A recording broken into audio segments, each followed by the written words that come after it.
I'm Mike Anderson with FLOORZZ.com. By now you've probably heard of an exciting new flooring out called LVT, or luxury vinyl tile.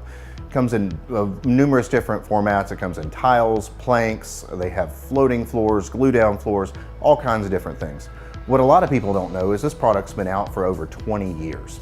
The commercial industry has used it in a lot of high profile, high traffic areas with nursing homes, grocery stores, all types of environments that are heavy traffic. But now the computer graphics and the printing systems are so good that you can use it in your residential house. There are a few different types of LVT flooring. There's types that glue down to the floor, and there's also floating floor systems where they have a click lock mechanism or a press lock mechanism. Just to give you an example though, the LVT floors have a laminated top layer with a very scratch resistant surface.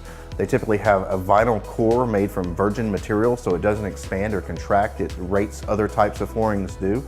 And then it has a core layer of some sort to activate the click locking mechanism or the press locking mechanism. And some of them even have a sound abating mechanism on the bottom of them to keep it quiet. LVT flooring is a fantastic flooring for the average family. It's got a nice warm look to it, either tile or wood as we show here. And it just fits the average family well. Most of them are completely waterproof and very, very scratch resistant. It's an excellent flooring for the average household. If you have any questions about LVT flooring, please contact us at info@floorzz.com or at our customer service number.